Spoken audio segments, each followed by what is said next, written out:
Welcome to Week and Geek, your new comics preview for December 19th. I'm Mike Ortiz. I'm the Chris Brown. What do you got? I've got a hernia because I've got a giant stack of books this week. Good crime, I think I threw my back out with this thing. And in the year big. So, yeah, absolutely. There's only a few comics next week, so they're all this week. Pretty much. So I'm going to lead off here with Thor, God of Thunder, number 3. I think this book's been pretty cool. He's trying to fight the God Slayer. That's stuff's going. It's taken a big turn from where Thor was when he kind of came back under Straczynski. Thor's been through a lot, and now they kind of got him back a little bit more cosmic and doing some things. And this is, essentially a new start for Thor, and it's been really cool. I've been digging it.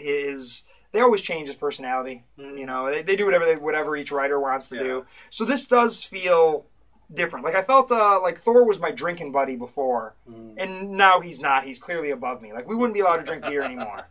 And that's okay, but I like it. They changed the costume too. They did change the costume, and it looks all right. Same basic, elements. Just every time they reboot it, they tweak it a little. It's simpler, with the sleeves cut off. I like the bare arms. Yeah, feels I think more it works. Viking. I don't know why. Vikings didn't really have bare arms, but because Thor always has, I always think of him that. And I'm told, okay, hey, at least they're not, speaking in modern tongue like they do in Northlanders. So at least I'm okay with that. Then I've got Indestructible Hulk number 2.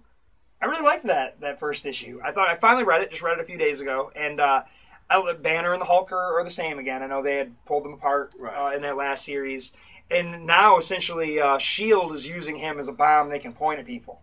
Hey, Bruce, go get that thing. And, turns into a Hulk and then busts a bunch of stuff up. Pretty cool. I like the artwork. I like Lionel Yu. It's very, very just nice stuff. And, the Hulk smashing stuff. That's the Hulk I like. This is Mark Waid, too. Well, Mark Waid's been doing a great job. He did a great job on the Daredevil when he came back on that thing. And Waid actually earned a graphic. Yeah, did he? Does he have one? He had one up there? Yeah. Oh, cool. Very cool. Now I'm looking at Gambit number 7. I like this book. I'm surprised I'm 7 issues into a Gambit book. Wow, yeah. No kidding. You're right. It doesn't really feel like an X-Men book. It's got, it started getting a little weird, but it's kind of a spy book. He's a thief. He's doing some stuff. Like, this is what he's doing when he's not mutating up the place. He's just X-Men around.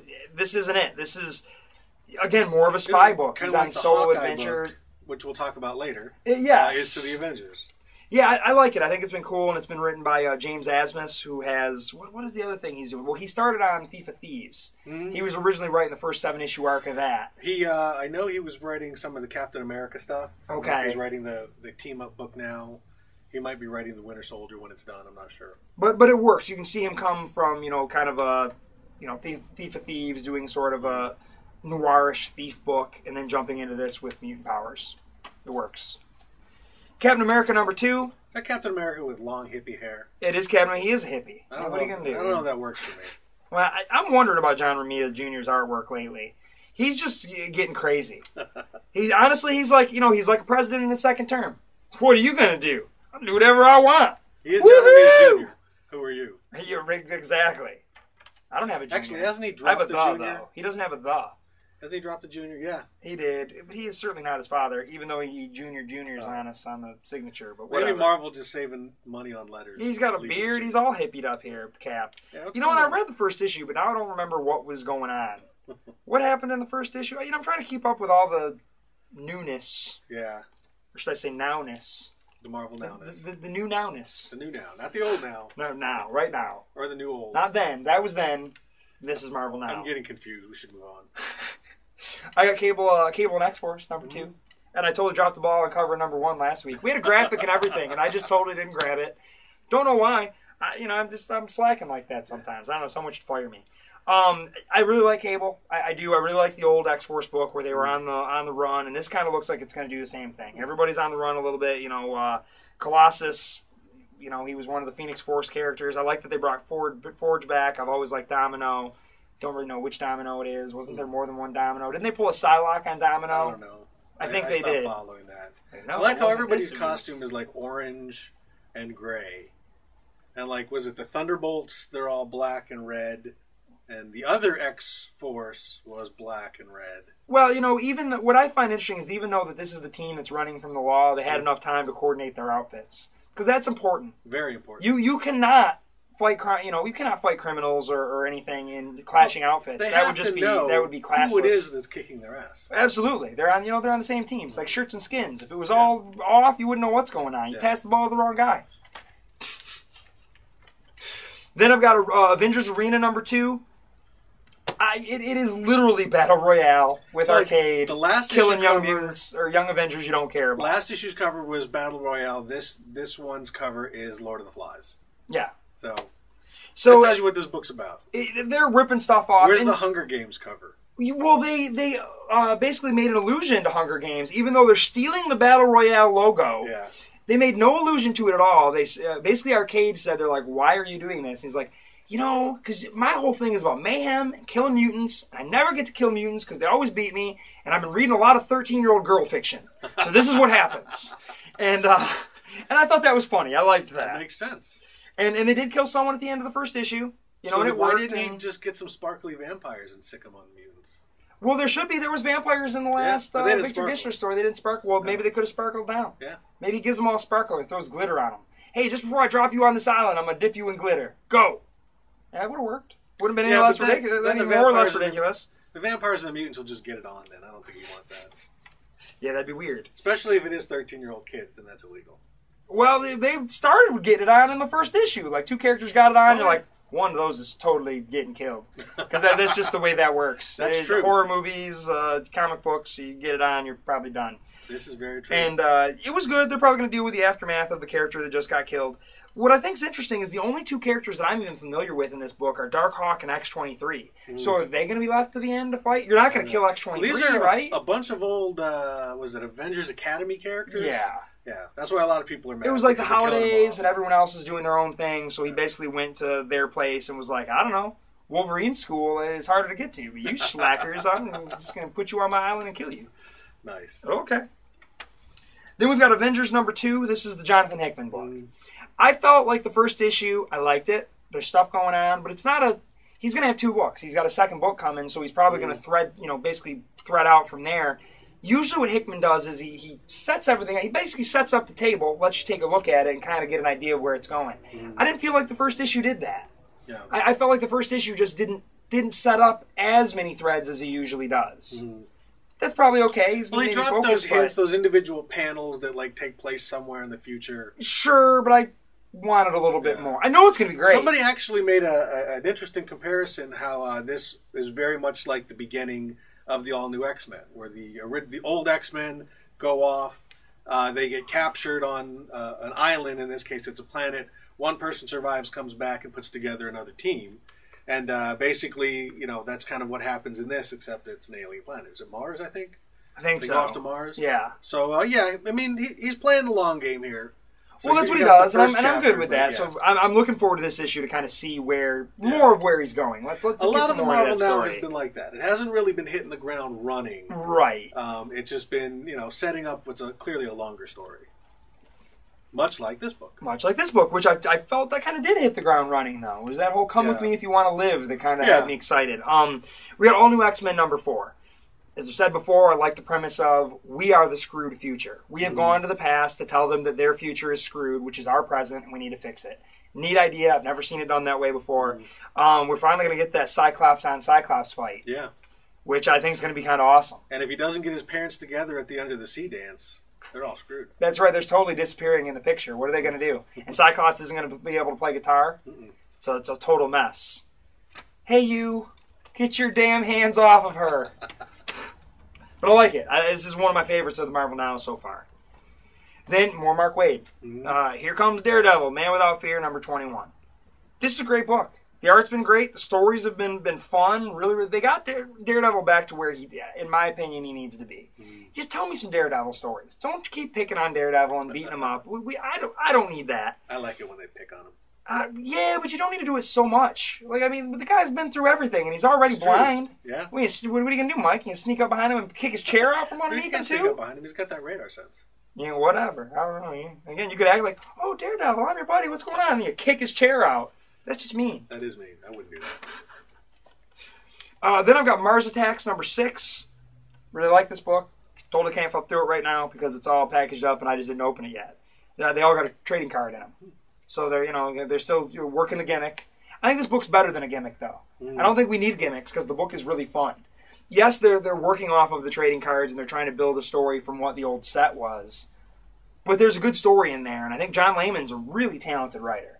I'm loving what he's doing on Detective Comics, too, and obviously Chew and whatever. So I think this is a great fit for him. And it's a good book. If you're not reading Mars Attacks and you like Martians and you like Chew, you should be reading that one. It's a good one. Then we're getting into, this has been some of my favorite stuff here. Yeah. I've been loving the Valiant stuff, loving it. I'm even caught up on Bloodshot and liking it more now than I was originally. This is Harbinger number 7. And looks like we're introducing a new character here. Who is this going to be? Is that, I know they were slowly kind of introducing some of the hardcore, and I think they introduced Livewire. This might be Livewire. Oh, no, this is Flamingo. Okay. So we needed to meet her. Flamingo was one of the original group. It looks like they've made her a stripper. Okay. She's working at the Bottoms Up. I'd imagine that. This has been a really cool book. I like that they're slowly introducing us to all of the characters that were in the original book. They started with Pete. We know what Pete's issues are. Pete's got more problems in this series than he did in the first one, the original 90s series. But they're making it work. I really like Zephyr. Zephyr's been a great character so far, and now we're going to get Flamingo, which should be cool. Great stuff. If you liked that original book, you'll like this. It's been great storytelling. Joshua Dysart, I think, is doing a great job. We have Barry Kitson on the artwork on this issue. Nice. That's a name I haven't heard in a while. Yeah, pick it up. Harbinger's been great storytelling, and the artwork's also been strong, I think. But that was one of the complaints everyone had about Valiant in the 90s. Those who were complained in the 90s, that the artwork was generic. But that was sort of their goal. They had even guys who had a style were working in a Valiant style so that the artwork was generic and the story was what you remember. It wasn't flashy the way the Image stuff was. It was more of an old school, traditional. Correct. They had a lot of older artists, Bob Layton, guys like that. Dave Lapham, but they had them not really working their normal style. They had them working this Valiant style. And it worked. We've got Exo Manowar number 8. I love this book. Exo Manowar has been awesome. He's now working with Ninjak, which has been really, really fun. They introduced Ninjak, and you're wondering, well, where is this going? Okay, ninjas are always cool, don't get me wrong, but maybe it worked a little better in the 90s. No, they've teamed him up with Exo Manowar, and it works. They didn't just throw in the old book, he appears in Bloodshot 6, and then, hey, we're going to give him his own book. Okay. They're slowly building a story so you can get to know that character. And now they're trying to basically, I can't remember what the one character is that Eric basically took hostage. He's one of these Vine, people. He's like half Vine, half human. They're kind of talking to each other to figure out what's going on. This guy basically sets everything up so that Exo Manowar and Ninjak can go after them. And now that's what they're going to do. That's how they gain Ninjak's trust. And yeah, this should be awesome. It's a little looks like a full-on team-up. We got the battle. Now we're getting, because all heroes got to fight first. Yep. They meet, they got to punch each other in the mouth, and they be like, "Oh, I'm sorry, man. You all right? Oh, it's let me buy you a Coke. We'll have a smile and go take on the baddies." Then I've got Thief of Thieves number 11. Great book. This one is back to James Asmus. Looks like I thought he had taken a bit break there, and what Spencer was doing it, wasn't he? Or no, Spencer did the first arc, and Asmus is doing this arc. That's what it is. I feel like this guy came out of nowhere, and half the books I'm reading are by him. He's doing lots of stuff that I like, and that's good. He's a pretty decent writer. I am a little. I read the first issue of this arc, and I'm now 2 issues behind. So I got to get caught up on this one. I was trying to get caught up on so many other things. I'm now finding I got a little bit more time, and I'm reading things in chunks. But this is a good book. It's our main character. Yeah, he's kind of feels like a 70s heist movie, but he's got other things going on. He's trying to get out. But now his son's been drawn in. He's trying to save his son, and that sort of stuff. And it's cool. They're at least making the bad characters even a little bit likable, kind of. It's not as black and white. It's a little gray, but it's a cool book. What are you looking at there? Well, I'm going to start off with Unwritten. This is number 44. As is often the case with this book, I don't know what's going on here because I didn't read the last issue. I do that on Unwritten a lot. Last time I actually read, I think I'm only 1 issue behind, maybe 2. Tommy was heading into the land of the undead to find his lady friend. But as is the case with this book, I'll read 3-4 issues in a row. So when I get caught up, I'll tell you what's going on. The Vertigo books usually work better that way. Yeah. Next up, Wolverine and the X-Men. This is the Jason Aaron book. Frankenstein and his kind of monster circus has taken over the X-Men. turn them into like carny attractions, and the kids have to go rescue them. This is was it Nick Bradshaw? Fantastic artwork. I don't. This guy kind of came out of nowhere. I don't know what he was doing before this. Looks very good. Art Adams, very detailed look, but a lot of fun. You got a carnival. You got Frankenstein. You got Wolverine dressed up as a clown. That's good stuff. That is good stuff. Next up, Ultimate Spider-Man number 18. This is part of this United We Stand crossover that's in the Ultimate books.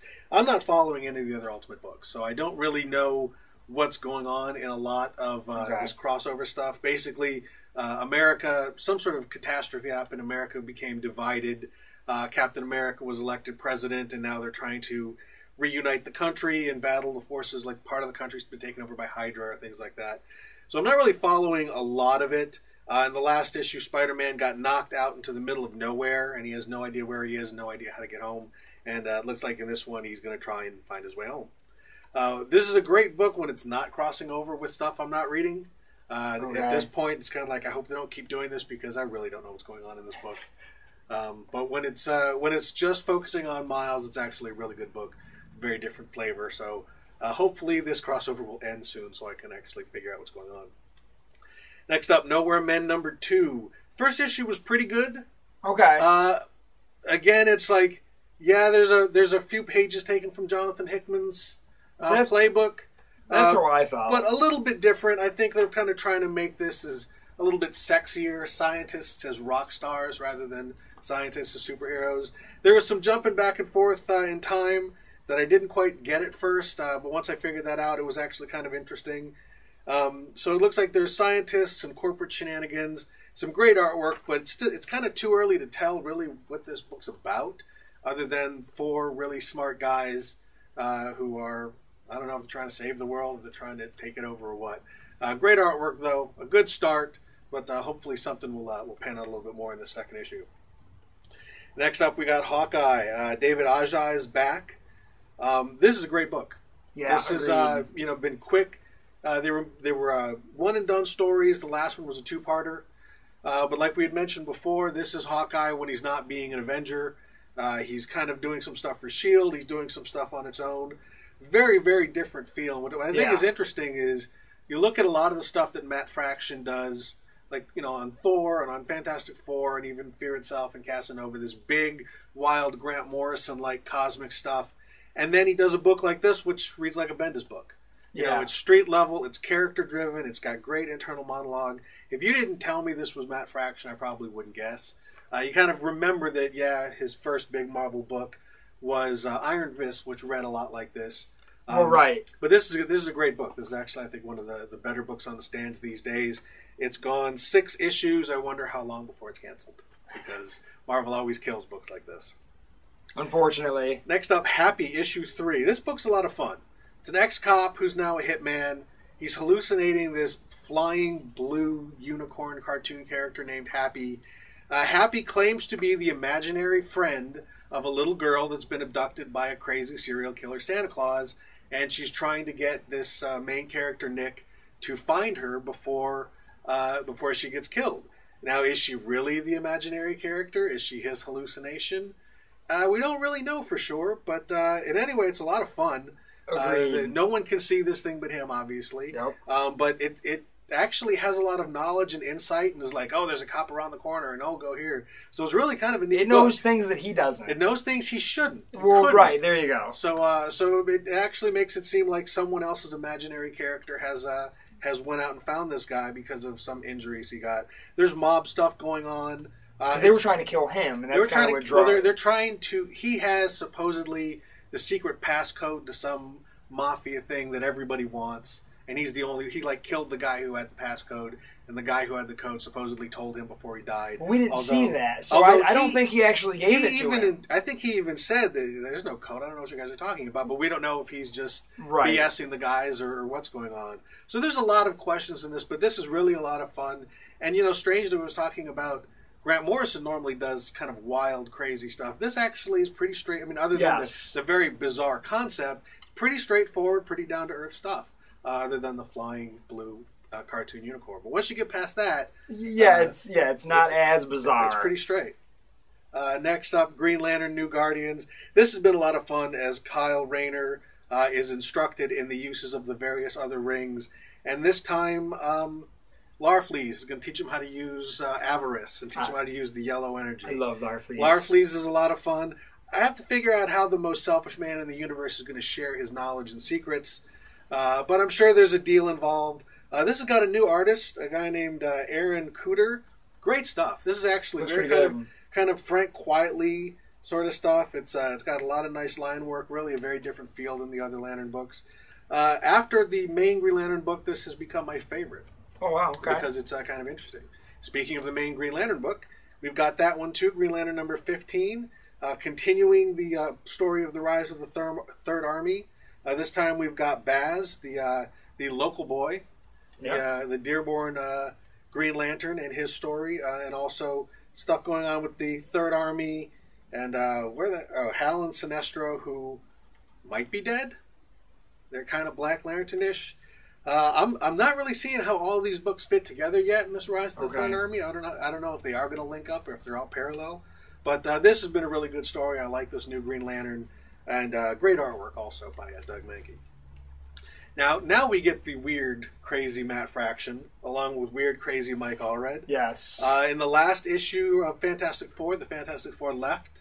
They're going to be gone for just 4 minutes, right? Just 4 minutes. And they're leaving a team of was it She-Hulk, Ant-Man, Medusa, and Miss Thing, who's basically, I don't know, Johnny Storm's girlfriend in a Thing costume. Out of nowhere. And obviously the Fantastic Four are going to be gone for a little bit more than 4 minutes.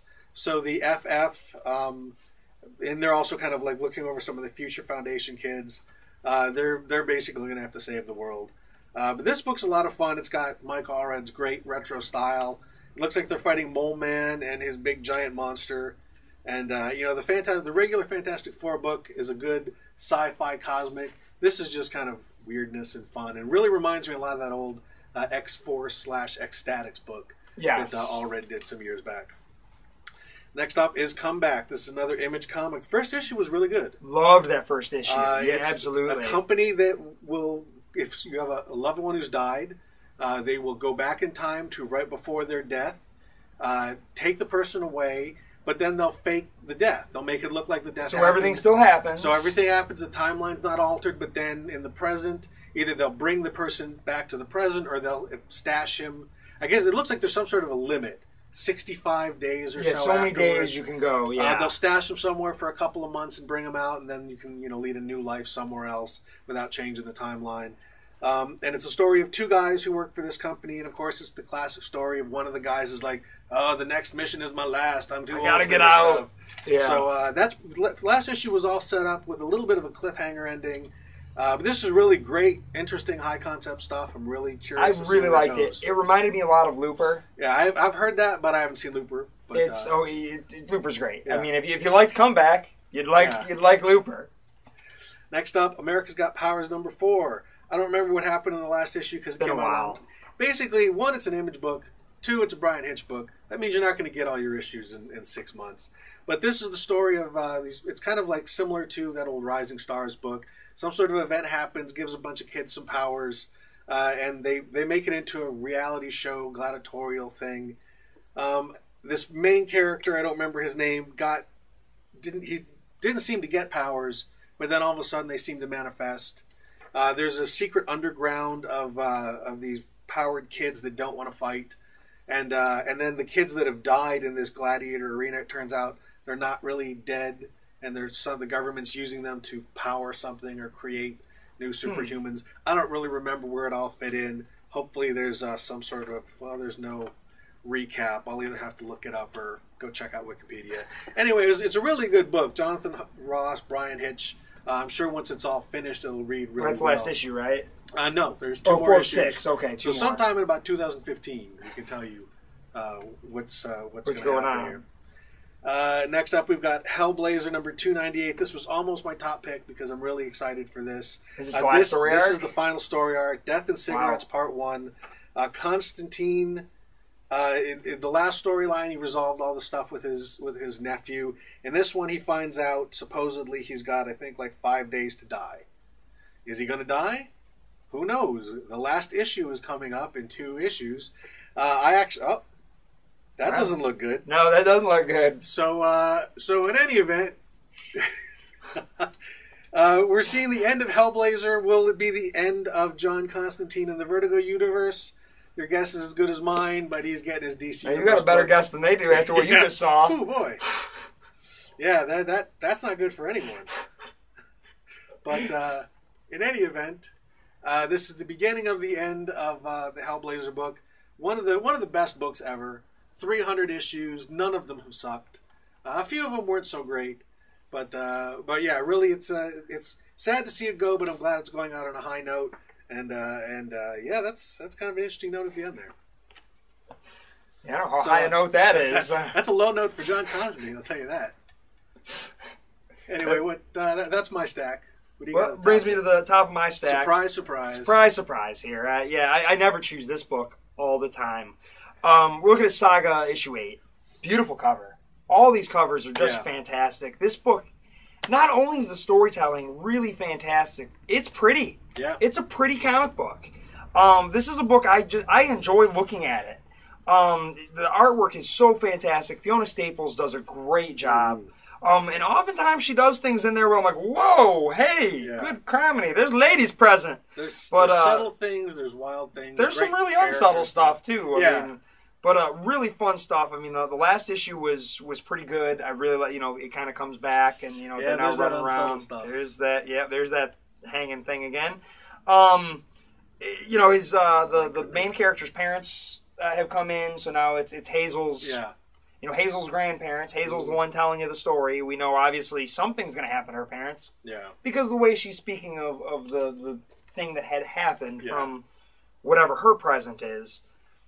Great book. If you are not reading Saga, you should be. Go get yourself a trade paperback or whatever. Yeah. But get into this book. They just last week they did the Image first, so they reprinted that first issue for $1. Yeah. Pick that thing up if you need to start somewhere. Great book. I'm really looking forward to this one. This is going to be my first read right out of the gate. And really looking forward to that. What are you looking at? Well, my top book is a sci-fi book too, but a little bit different. This is Star Trek Next Generation Doctor Who. This is the 8th issue, the final issue of this crossover. This has really been a lot of fun.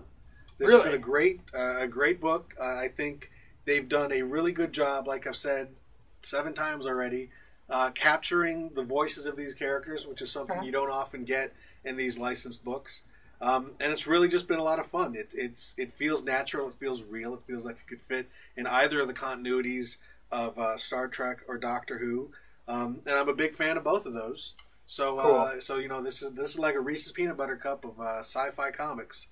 And hey, you got your Doctor Who and my Captain Picard. Whoa, hey fella, take it easy. And it actually there's something I actually flipped through a little bit in the very end of the thing. Actually, it has some interesting, because this takes place during the Next Generation TV show. You can tell because of the uniforms that they've got.